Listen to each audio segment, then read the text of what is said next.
podcast is part of the Sports Social Podcast Network.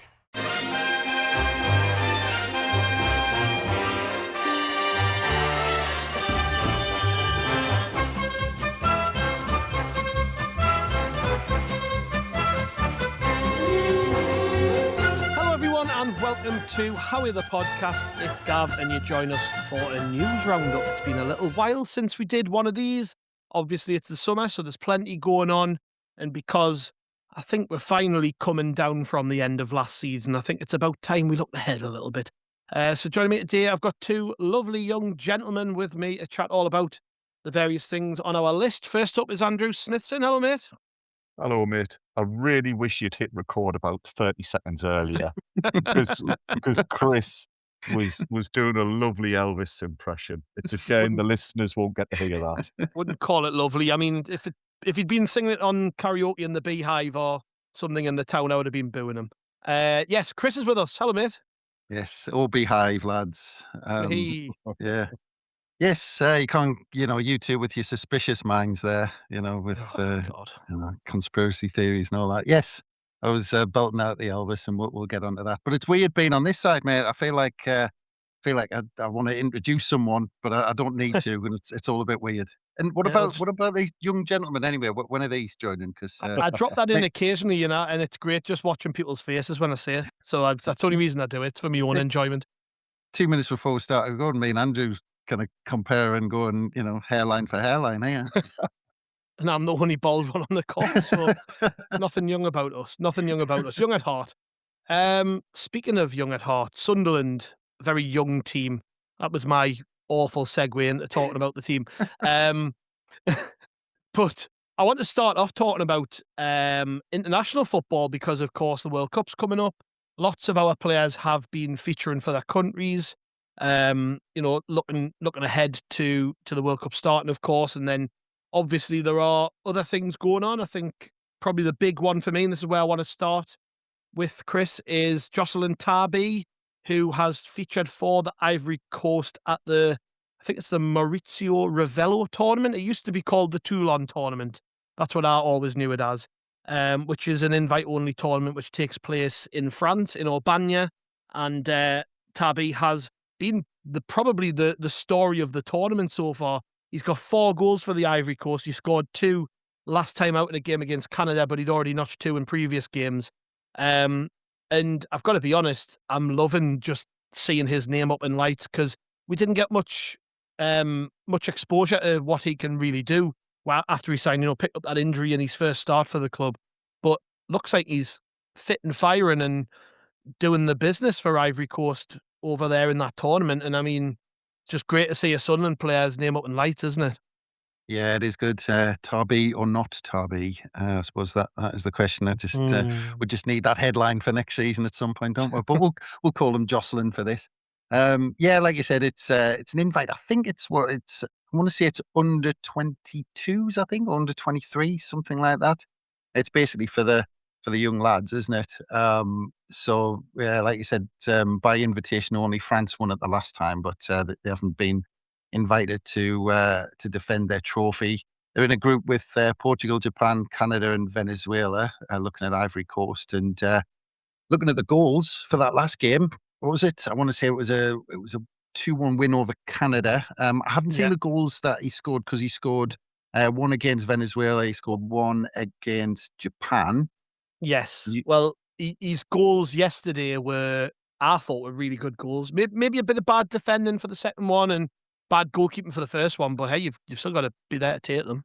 Yes, exactly. And like I said, I don't know if have you seen these goals against Venezuela and Japan? Because I've only seen the goals against Canada.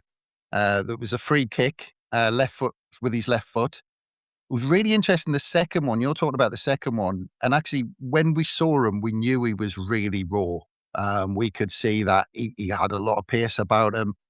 It was hard to tell. I think he only ended up having 35 to 40 minutes before he came off, but I think he actually picked up his knock after 15, 20 minutes. So we probably only saw a really dodgy corner from him, and other bits where he was getting people off their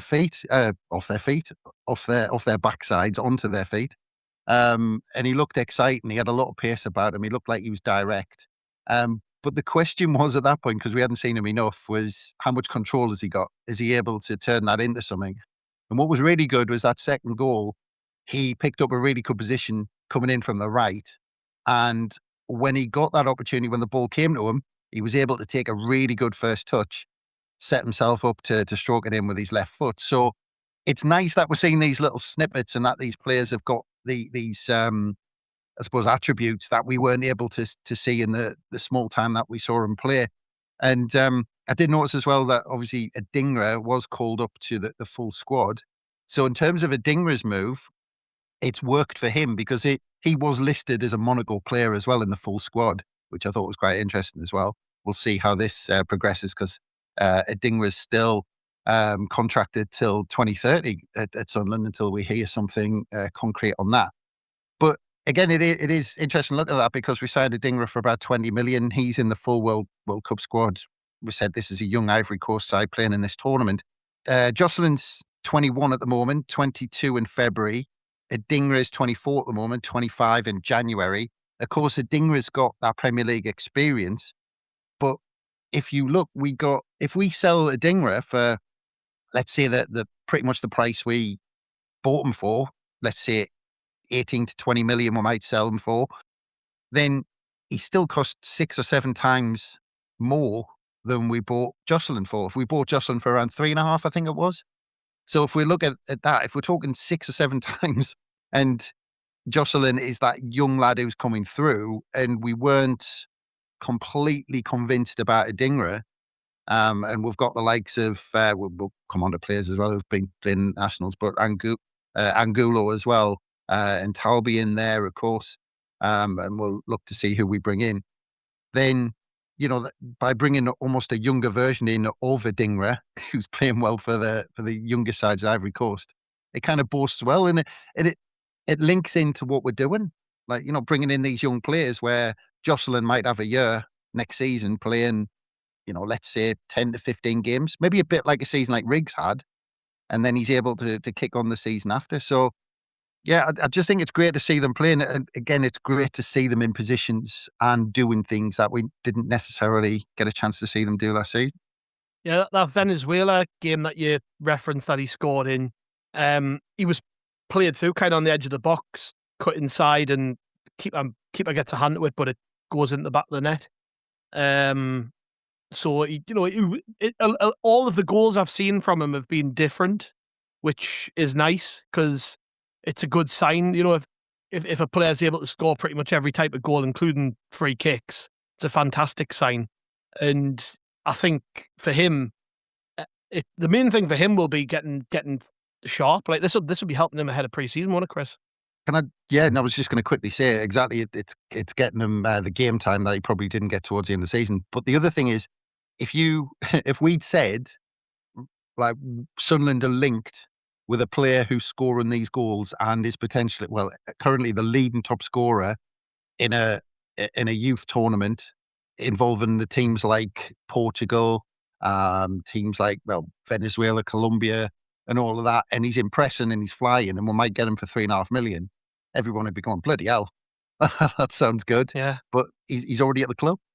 Yeah, and his goal against Japan was direct from a corner, so he took the corner and it went straight over the keeper's head into the top corner. So didn't hit the side netting.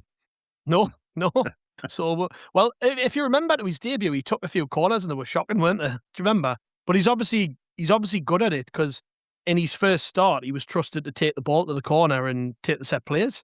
So I mean, this is all promising stuff, Andrew. Isn't it? I am really excited about Ta Bi. I know, going forward, it's going to be tough for young players to make it here, and there are going to be very few opportunities for young players to really prove themselves because the higher you are in the totem pole, I guess there's just not them opportunities really for young players, or certainly not as often as there have been.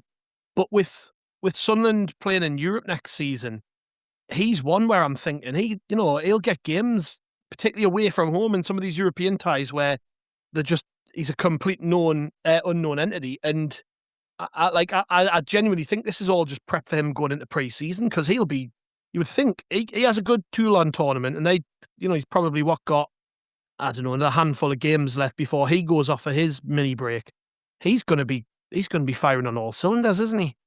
Oh yes, he'll be raring to go because he's joined midway through a season, most likely with the plan being have a couple of months on Wearside, find your feet, get yourself settled in, and then next year, next season, that's when we want to see you coming out of your shell and making a step forward. So yeah, him being injured for a while will have kind of like impacted that. The fact he's playing shows that whatever the injury was has now been dealt with. Hopefully it's not something that's going to be lingering or reoccurring. It seems like it's done and dusted.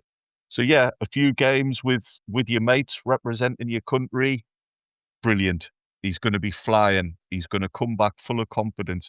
And you said there, Gab, that it's tough for young players to make an impact. At Sunderland, there's at least the environment for younger players to break through if they're good enough.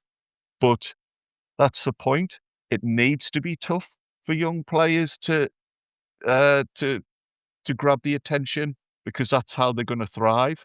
If they're training with experienced players of a good level, they'll have to quickly up their own performances to be in the reckoning. So if he's got the right attitude and sees it as a challenge rather than a problem, there's no reason why, come the end of pre-season, we're thinking, yeah, this is a lad we want to see more of. And one of the journalists covering the tournament, Dan O'Hagan, tweeted after that Venezuela game, got to say, Sunlun fans, I think you've got a player there in Jocelin Ta Bi, looking excellent at Tournoi Revello so far. So he's getting plaudits as well from people watching the games, which is good. I think he's won a couple of man the match trophies as well. In other news, in terms of internationals, Robin Roofs made his international debut, I saw as well last week for the Netherlands. Brian Brobby's had minutes with them too. He came off the bench in their game yesterday as we record this against Uzbekistan, which was a dubiously won game, I would like to say. Last 10 minutes of that were a bit mental. I watched it. But he actually could have scored as well, probably. I think he put one in the back of the net, but it was offside. And then there was another one which kind of flashed across him, which he just missed getting on the end of. But getting minutes, which is important. And the big one for me, Chris, is that Lucharel Hertrauder has received a call-up. I think Arsenal's Urian Timbers had to drop out of the squad, which is massive news for the Dutch team because he's probably one of their best players, if not their best player. And the replacement coming in is Lucharel Hertrauder, who has played in the friendly games this week as a sort of... I think we're obviously keeping him about just in case this was confirmed. And he's had minutes for the team, and it looks like he's going to the World Cup, which is great for him. But I just wanted to comment on this because I saw the reaction of the Dutch fans online when this was announced, and the kind of comment back was, well, it's just common with Dutch fans, they're a bit negative. But it was almost like they were talking about Callum McFadden had been called up. Never mind such a good player. But I mean, I'm delighted for him. I think he's earned it towards the end of the season. I think if anything, you could say that was a man who was determined to prove himself at the end of the season, because we know that the likelihood is he's not going to sign for Sunderland, but he didn't play like somebody who knew he was away. He was playing with like a man with a point to prove because he knew that this chance might come. And I've got to say, I'm over the moon for him. Whether his future belongs to Sunderland or not, we don't know. It doesn't look like it is going to be the case, but still, I'm over the moon for him. Yeah, I think everyone's pleased for him. We've gone through our season review, and people will be pleased to know that part 3 is done and it will be coming out at some point. So if you're waiting for that, and it is a long end, so make sure the dog hasn't been walked for a few days before you stick that one on. But when we've gone through it, we realised how many big games Gachada played in and how many good performances he had in those games. We were talking, we went back to try and take different angles, maybe on that Newcastle game away from home, other than the fact that we beat Newcastle and it was brilliant. In injury time, after the goal, Gachada made a unbelievable block in the 6-yard box to get us all 3 points. He's been a bit part. he's played a really kind of big role in some big games this season for Sunderland, and there's been times when we've been scratching our head a little bit, wondering why he was dropped and why maybe he wasn't in the team. But the other thing this might do, he might look at, say, well, look, I've played, maybe in all competitions, what was it, I'm off the top of my head, 25 to 30 games or something this season, and I'm in the Dutch World Cup squad. Now, if he looks at that and says, I'm playing for a side that can finish in the top half of apparently the best league in Europe, if not the world, and I'm playing in a World Cup, and I'm probably on a decent wedge, are there better options out there? I mean, unless he wants to go down a peg and say, well, I want to be the main defender at the club I'm at, or, does he want to try and fight for his place knowing that Sunderland are going to play a lot more games? So that thinking might come into it when he gets into the World Cup squad and when he's at the World Cup, because he's going to be playing with players who are probably big clubs in big leagues, and he's one of them because we finished 7th in the league. Just to remind everyone. But yeah, I mean the other two, looking at Robin Roofs, it is again. I was thinking about Robin Roofs when I was reading all the stuff about him making his debut, and it's really easy to forget that Robin Roofs is at the start of his career. We're talking about making his debut for the Netherlands side. He had one full season. He had one full breakout season in the Netherlands with NEC, and then he had his big move. Now, it was part of the reason we did things a little bit early. We did things maybe a bit early with Sadiki. You've said it on previous podcasts, Gav.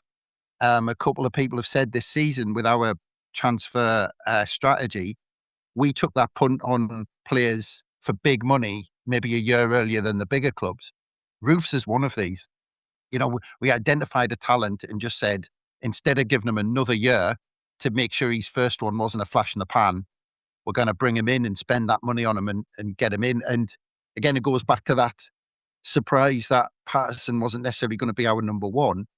It needed a big player to come in and replace him and be that person we could hang our hat on and say, well, if teams do get him behind, we know that Roofs is there and he's going to do a job.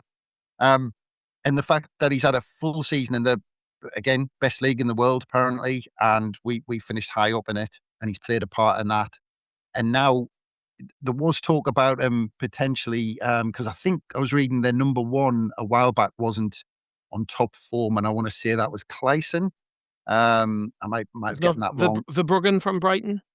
Yeah, yes, and he wasn't. That was it. Yeah, and he wasn't in the best of form, so Robin Roofs might be pushing for that. But even so, when he takes it in at the end of this season and thinks, "I've had a big move to the Premier League, played well, now a fan's favourite, played a full season, established himself as a number one, established himself for the fact that he can play in the Premier League and thrive in it as well. And his national side have taken notice and he's pushing for the number one. I mean, that's a hell of a rise in 2 years. So he'll probably be taking stock this season and thinking, I've had an amazing couple of years, and he'll just want to carry on the momentum in the next season.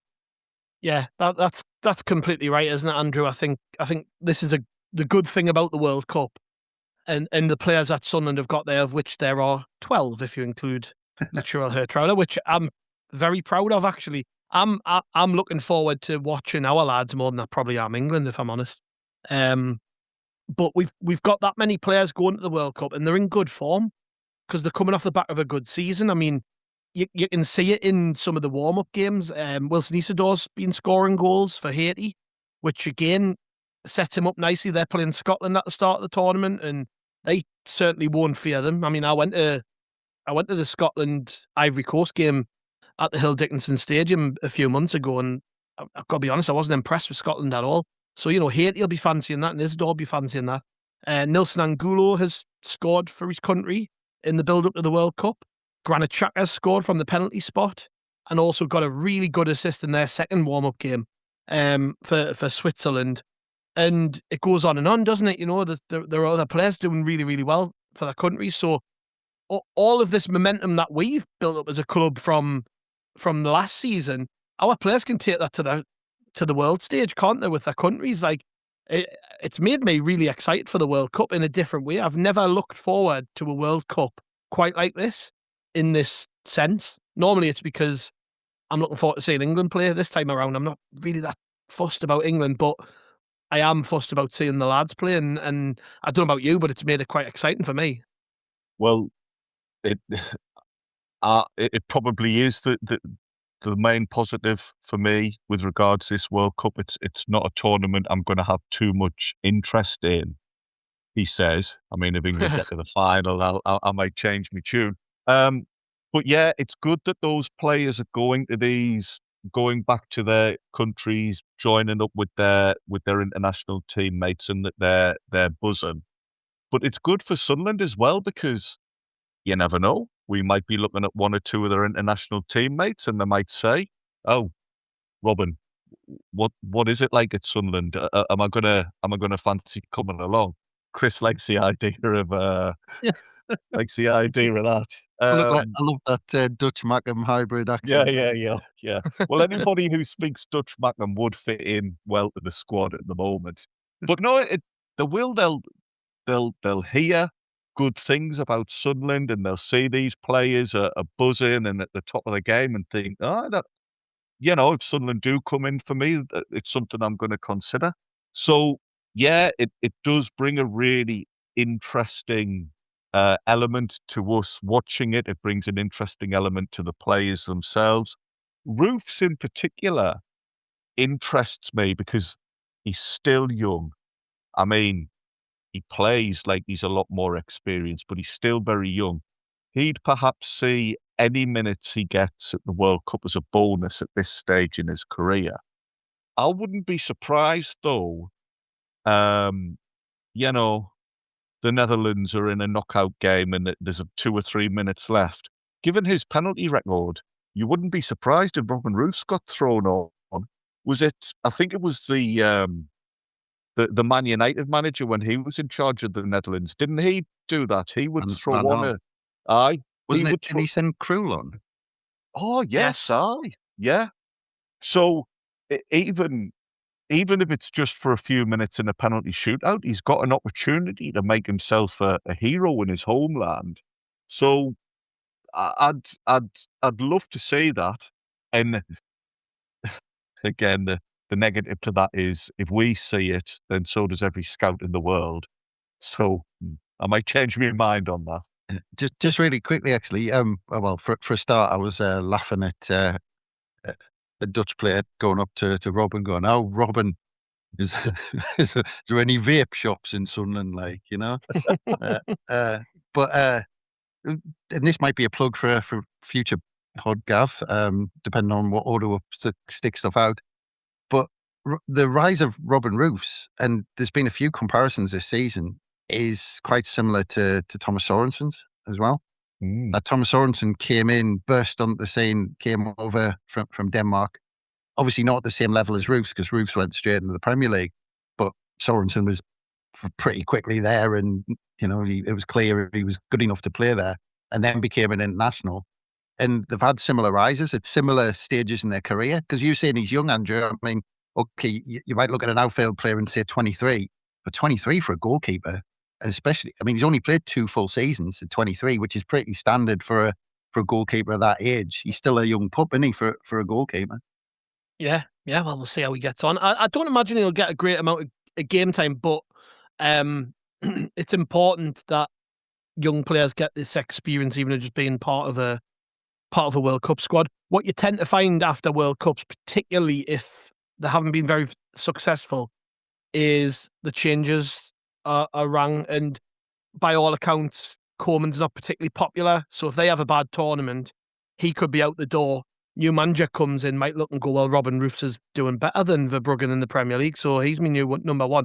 It tends to be the case, doesn't it? I think that'll be the case with a lot of our players who are quite young and just on the fringes of their international squads, that they might have to wait their turn till after the World Cup to properly feature. But still, I mean, there's so much potential to become heroes out there for all these players. Yeah, I just wanted to quickly talk about Brian Brobby because, as you said, there's definitely an opportunity for him to become a hero, especially a last minute to add a last minute goal at St James's, a couple of World Cup goals to his CV wouldn't be bad.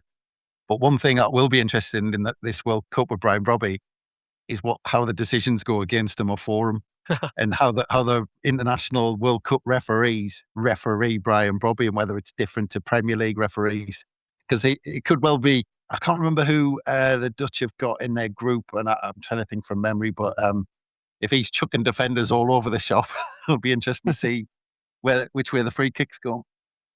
Well, he's in competition with Memphis Depay, who I think is the greatest ever Dutch goal scorer internationally. I think he's got more goals than anybody, and is 32-year-old, so he's starting to come into the twilight of his career. He's playing over in Brazil for Corinthians at the minute, and then there's Wout Weghorst, who stunk the Premier League out on numerous occasions with Burnley and Man United. So, I mean, I'm very biased, but I would play Brian Brobby over the pair of them. But I think he's probably going to have to wait his turn, a bit like what I said before, because Memphis Depay, I think, is a big Ronald Koeman player. He's featured heavily as a centre forward under him. So let's just wait and see. I mean, there is a very selfish part of us doesn't want any of our players to play at all, because I want them to be fit in pre-season and ready to come back in sharp. So, but at the same time, I'd be over the moon if Brobby's a hero in the World Cup. It's one of those, though, because I was talking about this World Cup's going to be all about handling the heat.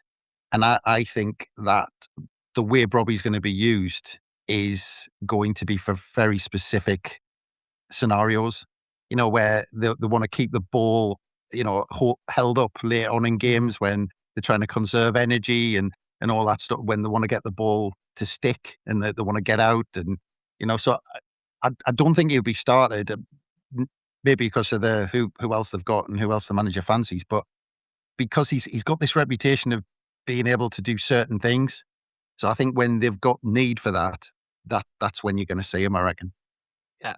Well, we'll move on slightly, since that's an ever-developing topic, the whole international thing. We'll, I think, to be honest, when the World Cup starts, we'll be dropping in with bonus pods on top of the already packed schedule to chat about World Cup games and performances, particularly if there's any standouts, because there's just so many of our players playing over there that it makes sense that we stay up to date regularly on that one.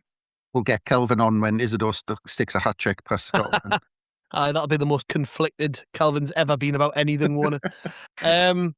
Pre-season, lads, we've announced our schedule for the entirety of the summer.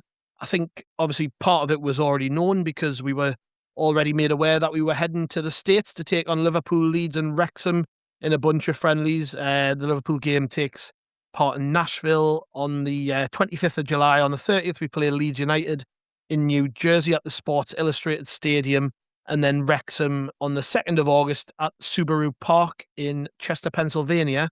So we already knew about those ones. There were rumours that we were playing Lens, and that's been confirmed on the 8th of August.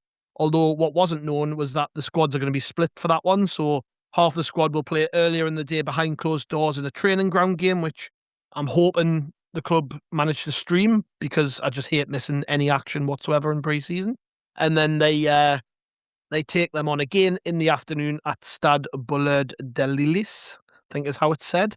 My great French once again. That's a game which is pretty easy for fans to get to, actually, because you can get trains. You can get a train from the northeast down to King's Cross, then jump on the Eurostar. It's easy to get connection flights in places like Brussels or Amsterdam, and I've even seen ALS are advertising buses for that game. So it's going to be one which people can get to relatively easily for a European adventure. And we round things off in pre-season with a friendly against Stade Rennes at the Stadium of Light on the 15th of August, 3 o'clock kickoff. But starting things off, we have announced a game against York City on the 18th of July at the LNER Community Stadium, which I'm hoping to get to, because that just sounds like a good day on the drink, doesn't it? Andrew, come to you on that. I mean, it's a bit of a jump from probably more recent pre-seasons where we've played South Shields, Gateshead. We've went up to Scotland for a game, maybe chucked in a couple of lesser known European sides. It's a bit more Premier League, that schedule, isn't it? It is. And I looked at the two French teams. Lens qualified for the Champions League. Finished second, didn't they? I think. Yeah. Yeah. So they're going to be really tough, and I mean we're going to mangle some pronunciations this year. But what is it? Is it Ren? I'll say Ren, but I can't even remember how you pronounced it 2 seconds ago, Gav. But they qualified for the Europa League, so there's going to be no walkovers in this. Another thing that makes this feel more like a Premier League pre-season is that we're playing another couple of Premier League sides. I don't really think Sunderland have done that too often in the past, where we've played teams from the same division. So we've set ourselves a tough little group of fixtures there. Pre-season will be impacted by the World Cup because we've got so many players involved in America and Canada and Mexico. So players might be coming back in drips and drabs.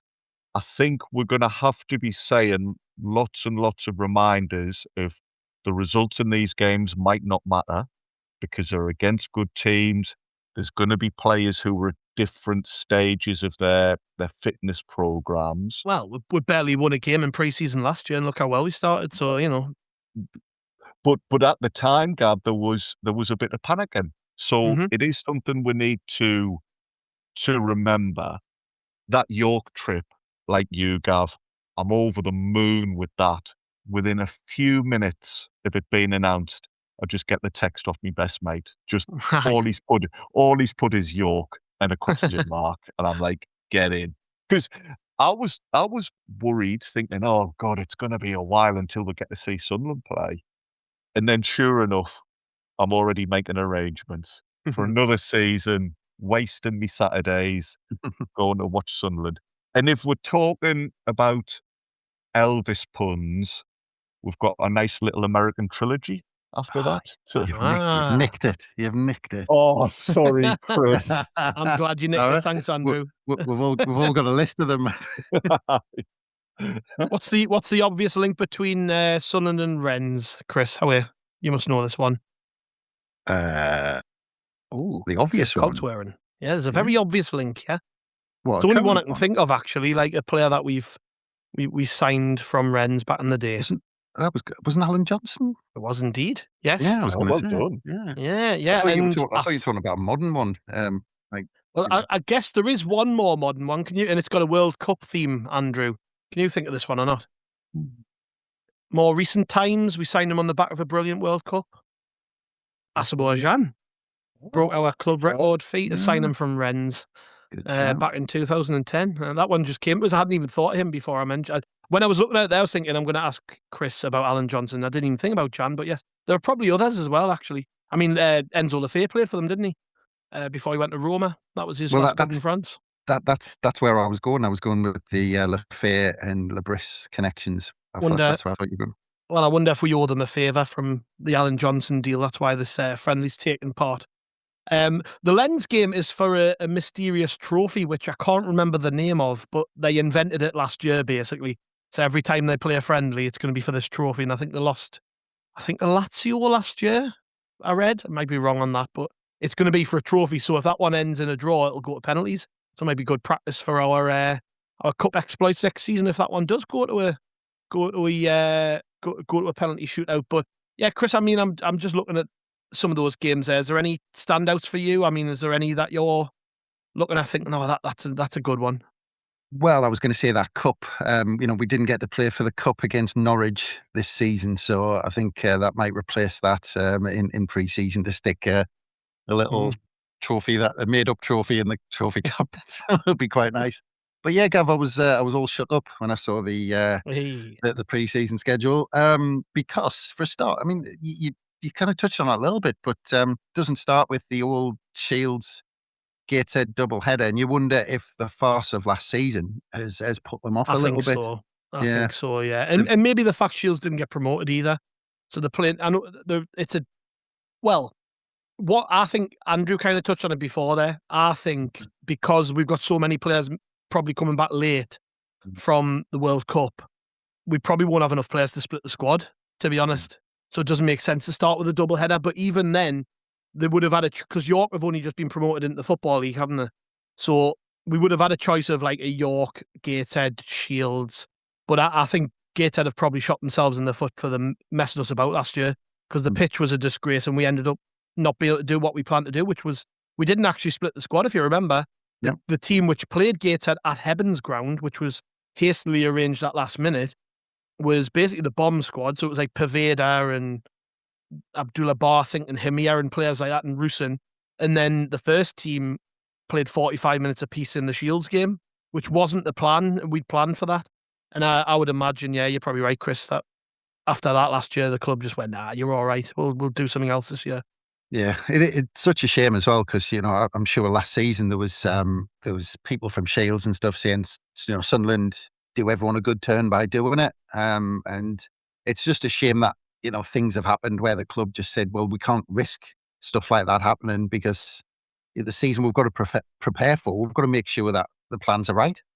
And we can't risk it if people can't necessarily be relied on to follow through. And it's a shame with Shields, because in a way, you know, did they do anything wrong in all of that? But, you know, and all of that. So yeah, it's a different one, because the last few years we've been used to that. Of course, York's going to be a good one, because York's a fantastic day out. But with Sunderland going down to invade for a sunny day in July, I know what it's like at the best of times in York, trying to get more than a couple of year in any sort of bar in York. So I mean, get there early and park up in a table if you want a few drinks. The ground's nowhere near the city centre either. So you're looking at a 15-20 minute Uber ride to the ground. But it's I'll probably just stay in the town, like, and fuck the match off. I was just about to say, I would guess 80% of all the Sunderland fans who were going down to York for the day aren't going to the game. There's going to be like 20 hardy souls going to the game, and then they'll come back into town saying, "Wish I hadn't bothered." And the rest of them. Well, that'll be the excuse they give their lass. Oh, I'm going to the Sunderland match. I'm going to York for the match, and then as far as she's concerned, I'm at the match. Yeah, come home a week later. But the one I wanted to talk about, because we've got those 3 games in America. Big one is, you talked about the 2 Premier League ones, but the Wrexham one, I mean, they do stick out like a sore thumb. And the fact, it sounds really stupid, but the fact that now it shouldn't be the case, but that we are deemed big enough to play Wrexham in America, because we might as well class Wrexham as an American team now, in terms of their following. And they're probably going to get more fans at that game than at the Liverpool or Leeds game. Maybe not Liverpool. Liverpool maybe there or thereabouts, depending. It's in Nashville, so we'll see what happens there. But certainly the Leeds game, Wrexham, you know, the spotlight is going to be on those friendlies that Wrexham playing. So that's going to be an interesting one. And I'm sure there's going to be a lot of talk at the time in the build-up and everything about Sunlun Till I Die and all that, because that was obviously the catalyst for them to do what they've done at Wrexham. So yeah, so in terms of novelty value, let's say, the Wrexham one's going to be an interesting one. But again, you know, Andrew's absolutely right. We go through these games, we always talk about them and jump on pods for them. And the caveat is fitness is the key for most of these games, until we maybe get to see what Labrissa's thinking in that final one. Yeah, well, looking at the kickoff times of these games in America, I'm thinking, Jesus, because I will stay up for them. I know I will. I can't help myself. You know, I think Liverpool kicks off 11 p.m. our time. Leeds is 12:30 in the morning, and then Wrexham is 5 o'clock in the afternoon, if my timings are right. So, yes, we're going to be staying up late. And I don't know, do you want to put your names down on the reaction pod for them ones, lads? I don't know if you're up for podding at daft o'clock. All I'll say is, if it was a 2 a.m. start for a game against a Phil Parkinson side, there probably wouldn't be many Sunderland fans bothering with that one. Well, we'll see. I'm sure people will be gagging for it by that point. It's just one of them. And I remember, did we play over there when Advocat was manager? I remember playing a couple of fixtures in the US, and we went to Toronto as well. I seem to remember like Adam Matthews making a howler or something straight after half time, and I stayed up till stupid o'clock to watch that.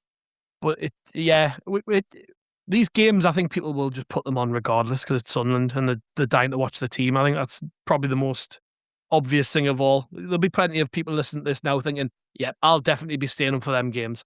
So we'll see. We'll see. I'm looking forward to them, though. I am looking forward to getting kicked off. It feels like we're kind of drawing a line under last season to a degree now that that's been announced. It's like, oh, I can kind of look forward to something now, because the next thing's going to be on the 19th of June will be the announcement of the Premier League fixtures for next season. So it's all coming around quick again. And of course, the World Cup hasn't even started yet. Right, we'll quickly jump for a break, chaps. And then when we come back, I've got some transfer stuff to discuss, kit deal stuff, and the departure of Dennis Cirkin. So lots to talk about still. We'll see after the break. Welcome back to Haway The Podcast, and did just before the break there touch on what we're going to chat about now. I think we'll start very quickly with this Elvis kit deal stuff, because it was teased, I think, in the full-time scenes after the Chelsea game on the screens in the ground. The club have then put out some communication this week by email and on the club website saying that people basically sign up here. You'll get the first dibs on the information when the news drops. But from what we can glean, Andrew, it looks like the club have done something a bit outside the box with this, doesn't it? It's a multi-year kit deal. We don't quite know anything else other than that. But given that the imagery that we've seen is in black and pink, I'm going to guess that's the colour of possibly our third kit or European kit. You never know. We might be getting one of them this season. But it's all exciting stuff, and I just like the fact that the club have thought outside the box with this. Like, Elvis Presley on a kit. Why not? Well, it's an odd thing to see on Google. Sunlun have announced a multi-year partnership with Elvis Presley. Even by our standards, that's a pretty bizarre statement to make. But the club know what they're doing. We've got this big tour in America. We're going to be playing in Nashville. We're now going to be linking up with the Elvis Presley estate. People are going to be all over that. And that's neutrals. Never mind Sunderland fans, never mind fans who've sang Wise Men Say for years and have got this real connection with Elvis and his work. So, yeah, we don't know details, we don't know designs, but it's just another indication of the club trying to be a little bit clever, a little bit cute, and do new things. If you're going to be bringing out at least 3 strips a season, you need interesting hooks. But talk about dream big. Somebody at Sunderland's had the thought, let's just pick up the phone and speak to the Elvis estate and see if we can get some sort of collab going.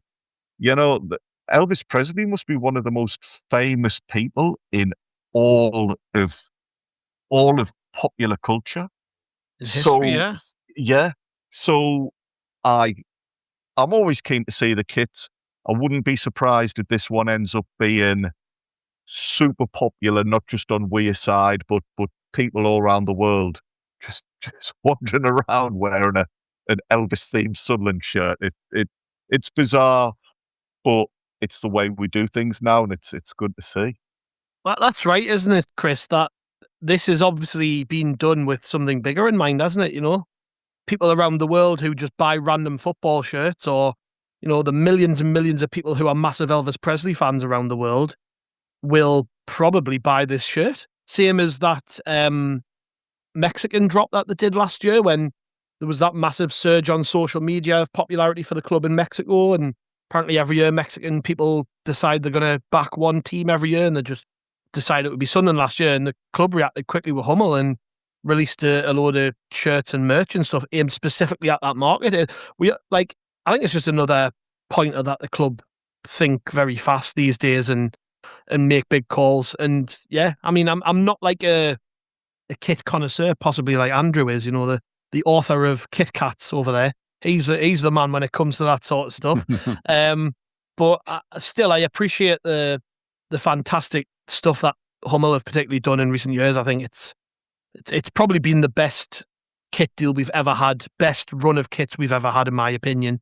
I know nostalgically people will have their favourites, but for me, nobody has done it better than Hummel have this time around for me. And I'm excited to see what this all means. But I mean, we are working on very sparse details here. and probably knowing our luck, by the time this drops, they'll announce it. But I am excited to see what this all means. I think it's good news. Yeah, well, if I can dream, Gav, I would have never have thought that Sunlun will be going into partnership with Elvis Presley, because some people have got a burning love for Elvis out there. But yeah, It's a sad news, I tell you.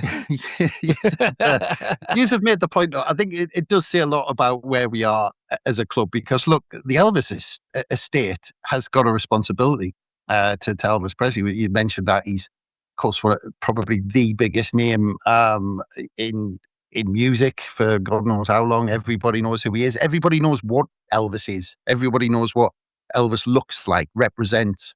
So for the Elvis estate officially to agree to something that Sunderland Football Club have proposed is ridiculous, like the scale of that. And, you do wonder the money that is exchanged, whether it's between us and the estate, because the estate need to get something out of this. But they've then made a decision based on, and again, we're going off little bits and pieces that we might have, but for them to decide that this is a good thing for the Elvis estate is huge. We've clearly done it the right way to approach them and say, we want to do this. And it's apparently, because they've signed it, it's a good enough idea where they've said, we actually want to associate Elvis Presley with whatever this plan is. So it's amazing to think that they've agreed to this. Because look, imagine if we'd sent them a letter when we were in League One to say, we want to have a link up with Elvis, we're in the third tier, they would have returned to sender, if we'd sent them that letter way back then. Gav's not even listening now, but anyway, but yeah, it does just show the scale that we have to agree with each other like that on every single pod this season. But yeah, I just think, because I genuinely was surprised, because I thought, hang on, is this like an unofficial thing? But then when I started reading into it, and they were saying they're officially doing something with the Elvis Presley estate, we must have impressed them enough with our presentation and our ideas for them to agree to it and sign on the dotted line. And again, it must be lucrative for both sides as well, or they think it's going to be lucrative for both sides. So it can only be a good thing. I'm just imagining Andrew's new page, and his updated version of his Kit Kat's book with an Elvis strip with a massive collar. I mean, Eric Cantona wouldn't have been able to see if he'd if it had a massive Elvis collar and he flicked it up. But it'll be interesting to see what they do. I mean, there's plenty, there's plenty of scope to be able to do some fun things with them. So yeah, and as you said, Gav, everything the club have done over the last few years has been clever. I mean, last season, it's funny because last season it was Gates and Gabardini on the beach, and this season it's Elvis Presley. I don't know where they're going to go next. I know, that's where the fun is, isn't it? Well, we'll quickly move on to transfer stuff, and we've been linked with a utility player from Celtic by the name of Arnie Engels for 25 million quid. Our name was tossed in there with a couple of others who are apparently interested by Sky Sports. Andrew, Arnie Engels, is he somebody you're familiar with or not? I mean, my cursory glance at Google before we recorded told me that he's a 22-year-old Belgian international who can play centre mid, right back and right midfield. So a bit of a utility player. He's young, he's an international, does tick a lot of boxes in that sense. But what do you reckon of this one? Well, my knowledge only extends to your cursory glance. Oh, well, that's fantastic then, isn't it? But in all honesty, I saw that link and I thought, the Scottish leagues aren't necessarily a market we've been shopping in recently. Is it just one of those things where you've got to add another club in? So we'll stick Sunderland's name in. Is an agent trying to drum up business? I did think at first, yeah, that's just one where we're a convenient club to mention in an article. But then when you did start going through his background and his versatility and his age, he is perhaps the type of player we'd look at. We enjoy and we deliberately target this type of younger player but somebody who can do a job in a couple of positions. Lebris, this might be an issue next season with Europe, with the fact we've got a lot of players away on international duty over the summer. But Lebris does normally like working with a smaller squad. So if they've spotted a player who can cover a couple of positions, it would make sense. So I've gone from thinking it's just a bit of clickbait to thinking, yeah, maybe there's something in it. The problem we'll have now is, as soon as Sunderland are genuinely interested in a player, when word gets out, there'll be 2 or 3 other clubs thinking, well, Sunderland know what they're doing. Is this a lad we need to look at also? So it's going to be fierce in the transfer market this summer. Yeah, and this is the lad, Chris, who was apparently the subject of a 25 million bid by Forest in the January window. So obviously liked and seen as a player who can play in the Premier League. I mean, I think this is probably the market we're going to be shopping in, to be honest, is promising players from teams who've played in Europe. I mean, he's just won trophies with Celtic, still very young. The fact he's Belgian and came through the Bruges Academy is interesting to me, because we did shop in that market last summer. So it makes me think if we are genuinely interested, he's possibly been on the radar of the recruitment staff, possibly even before he played for Celtic and before they even worked for Sunderland. He's probably somebody who's been on the radar of a lot of people for a long time, I would imagine. So doesn't necessarily mean we're going to sign him, but I'm expecting a lot more of these kind of links, I've got to be honest, to young players who've picked up a lot of experience at a young age, playing international football, playing European football, who've got tremendous upside. 22-year-old. Well, you sign a player for 20 who's at that age, you probably sign them in the hope that in 2-3 years' time he's going to move on for even more money. And I just think this is possibly the type of link we're going to see quite a lot of. Yeah, well, I was trying to think of different angles we could take during this summer transfer window. And Arnie Engels comes along. Didn't realise Kelvin was on with us today, Andrew, did you? He's all over it today. Channeling that in a Kelvin, but just going off the position he plays, and I'm not kind of properly clued up. I can't say I've watched Celtic enough to know what type of player he is. Look, I think if he has had caps for Belgium over the last 2 or 3 years, considering the players Belgium have got, then of course he's in good company there. So he must have been doing something right, playing in the Bundesliga for a couple of years. Was company another? That genuinely wasn't. Me and Andrew both laughed there, thinking it was. That's why he's laughing. I didn't have a clue what you were laughing at. But anyway, say you're a step ahead of me now. But yeah, if he's in with a bunch of good players with that Belgian national side, so must have been doing something right to get those call-ups, to get those caps. He's 23 in September, like you said, Gav. So he ticks the boxes on the profile we sometimes go for. Just looking at the positions he plays in, I mean, talking about if he's a central midfielder, you look at his career totals, he's looking at something like a goal every 9 games, which if you're talking about from a right back, someone who can play right back, centre midfield, potentially right midfield, is he an attacking version of Geertruida? I mean, is that kind of, or is Geertruida more someone who can slot in at centre half if we need to, and defensive midfielder? Because I'm wondering if, you just list the positions off and you say, well, is that Geertruida? If we're not getting him, do we go for Engels? And they're playing very similar positions, so it's difficult to imagine we'd sign them both. And when we talked about this a lot. The fee agreed for Geertruida was around 18.5 million.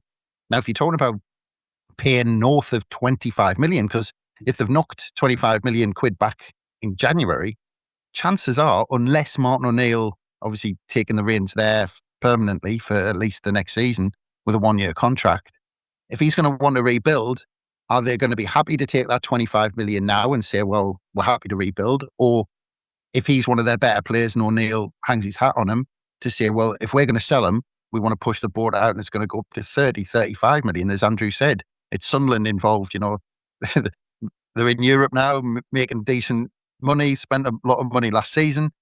So we're going to have a bit of a target on our back for people to try and push us on that front. So if we're going to end up paying 30, 35 million, and Cottrauda is a similar or taking up similar positions, maybe not right midfield, but certainly defensive midfielder and right back, then do we try and persuade him and pay the 18.5 million that was agreed? So I don't know. I just think we're not. I don't think we're talking about the 25 million that is my issue. I think if that was rejected, we're talking about a lot more. So I'd be surprised if we were signing someone like this who wasn't maybe going to be thrown in to be real kind of challenging with the first thing, because he sounds like, from pushing forward a little bit, potentially another Trey Hume. And whether we want that for backup, I don't know. It just seems like weird that we might be buying like for like and spending that much money. Predominantly midfield, I think, for Celtic, but yeah, has played a lot of games on the right as well. And I think it probably adds weight to the idea that we need to sign somebody as backup to Xhaka as well. And not to say that this guy would be him, but we're clearly looking in that market.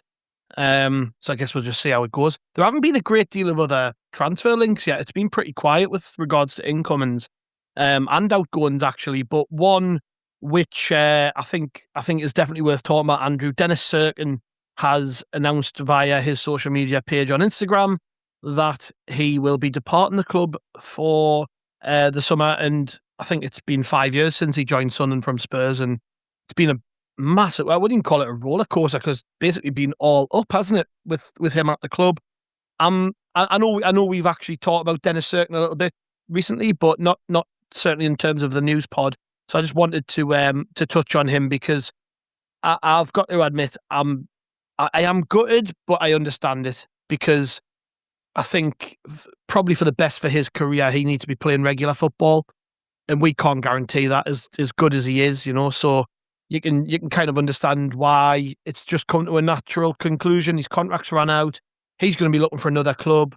He's going to be on the radar of top championship sides, teams across Europe, possibly even the likes of Hull, Ipswich, maybe in the Premier League, who in Coventry, who've been promoted.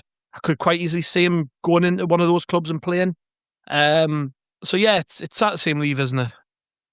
It is, but the phrase you use there, Gab, which I think sums it up, is it's just a natural conclusion.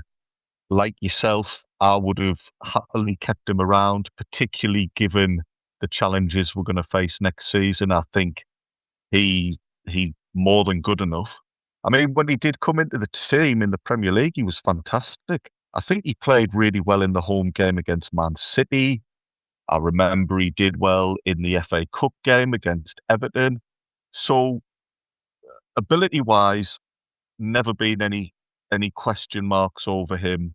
But whilst I agree that it's not been a roller coaster in such as his time at Sunderland, who's always seen the club progress, I think on a personal front, it has been up and down for him. He's been through a lot in terms of injury as a player. He's suffered bereavements and other issues off the pitch. I get the impression he's always grateful to Sunderland and what they've done for him and the opportunity they've given him.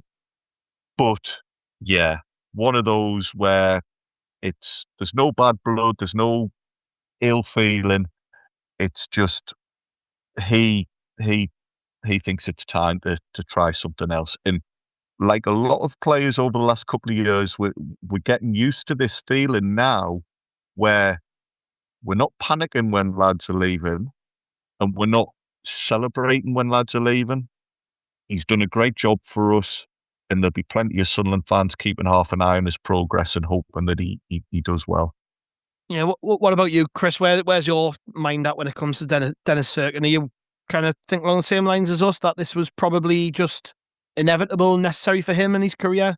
Because I think there's been you kind of touched on it there with her Trauda and the reasons why he might not opt to come to Sunderland. Certainly the mutterings have been that it's more his decision, that he wasn't willing to stay at Sunderland, or certainly wasn't 3-4 weeks before the end of the season. And it's probably because he's too good not to be playing regular football. And I get that kind of feeling with Cirkin too. I think because of the amount of injuries he's had, he can't really afford at this stage of his career for the stop-start thing to be a continuation. Like, he doesn't. I wouldn't want to be him at 28, 29 thinking, bloody, I should have played like 200 games more at this stage. Like I think his next move's a big one given his age. Yeah, I remember when he signed for us. I've got a few mates who are big Spurs fans, and they were straight on to us saying, I can't believe you've got Dennis Cirkin from us. They were saying they were expecting Dennis Cirkin to come through and be a Spurs player. Was it Mourinho who really rated him? Yeah, when he was manager there. Yeah. They had really big hopes for him. They thought he'd really kick on, and they couldn't believe that not only he dropped down, but he dropped down to us in League One. Because that's the other thing you forget as well, that, you know, when he joined summer 2021, he made his professional debut at Sunderland. So he'd never played professional football until he signed for us. And you just saw straight away that he was just too good, certainly too good for League One. But we said straight away in the Championship when we went up that he was, clearly one of the best fullbacks outside the Premier League. We could see that in the Championship. But yeah, you know, he did have a good season. He had a fantastic season last season. The Championship promotion season, the one before last. One of the seasons. Gonna have to get used to saying that promotion season wasn't last season. Spring, summer, autumn, winter. Yeah, 4 good seasons. But he still had injury problems during that season because the year that we bombed out and finished 16th, I think he only made a handful of appearances that year, and he kind of struggled for his fitness. He had bits and pieces last year. Maybe his wrist was, he had to get that sorted, and he was kind of in and out a little bit. We were kind of wrapping him up in cotton wool a little bit. But it's amazing to think, you know, we were the only professional club he's kind of played for in terms of first team football. Played 126 games for the club in those years to get us up from League One into the Premier League. So we'll always be grateful to him. But this season just gone, you know, starting 3 games and making 5 appearances from the bench and being on the bench 11 times. You know, he's 24. And in another parallel universe somewhere, he doesn't pick up the injuries and he gains more momentum and he becomes a Premier League player for us. And we don't have to go out and get Ronaldo because we know Dennis Cirkin's the man at left back and he's going to keep improving with us. But the injuries are just every time he looks like he's got momentum, he's just picked up a knock and then he's out for a few weeks and then he's got to start again a little bit. And when that's happened to him, it's just happened to him. He hasn't been able to really gather that momentum up. But you know, there would have been a bit of pull because he would have been thinking again, as I mentioned with someone earlier on, Sunderland to finish 7th in the Premier League. And I think Labris said this about Isidore.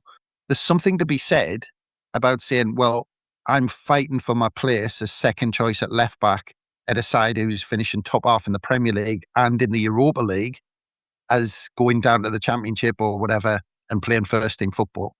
So because what if he stayed and was second string to Ronaldo? Ronaldo picks up an injury. Dennis Cirkin gets a run of 20 games in the side, gets momentum. So there might have been that thought in his mind, I think, what if that happens? What if that scenario happens and I get a run in the side? But yeah, I think after the season he's had, you can imagine the frustration week after week of him not playing and being desperate to play in the Premier League. And just, you know, I mean, everyone just wishes him all the best and all the luck for the future. And I think everyone will keep an eye out for what happens next. Indeed. Yeah. Well, chaps, I think that's a good place to leave it. So thank you very much for your time, as always. Been a pleasure. Yes, well, a little less conversation next time, eh? Oh, God's sake. Any more Elvis puns, send them our way on social media and address them to Chris because I don't want to read them. Thank you, Andrew. Cheers, mate. Thank you to the listeners for joining us. As always, we will be with you every single day over the summer. So if you're not already sick of our voices, you will be at some point. I'm very certain of that. But yeah, in all seriousness, we've had loads of great feedback recently from listeners who just appreciate the fact that we've kept going over the summer, that we've done a pod every day through the season, and that's given us the pep to keep it going as the summer progresses. We'll be dropping interviews with great guests and World Cup reaction and whatever else comes up along the way, including transfer news and anything else that we think is worth chatting about. We will be back with podcasts all the way through the summer. So make sure you stick with us here at Haway The Podcast. There's plenty to catch up on as well. If you haven't already listened back to the pods we've had this week, we had Martin's conversation with the two fans from Australia who decided it would be a great idea to come and live in Sunlun for a year and get to every single game, which I thought was a great story. And Martin caught up with them earlier in the week. Chris chatted to RGX Media Ross Johnson, club photographer, earlier in the week as well, just to get his thoughts on how things have gone this season. And he has some great stories about what goes on behind the lens at Sunderland games. And I love the little story about Chris Rigg organising the players to do the photo down at the South Stand. So make sure you listen to that to get the intel on all that. We've had Ian Murter on this week with me and Chris. And of course, Chris gave a little shout out to it earlier, but we've had part 1 and 2 of our season review, which have dropped, and those are chunky old episodes. So we've got part 3 coming up, I think, next week. So you've got plenty of time to catch up on those ones. And of course, the top 10 moments of 2025-26 two-parter, which was me, Chris and Johnny. I mean, there's loads. You can go right back. Jeff Brown came on to chat about Rolly Gregoire. The end of season award podcast. There's been an absolute ton of content since the season ended. And I'm sure if you haven't already listened to all of that, we will, you'll get caught up soon enough. And there's plenty to come as well. So yes, thank you very much for sticking with us. Head to Roker Report on social media and rokerreport.sbnation.com for your daily fan written content. Thank you very much. We'll see you all later.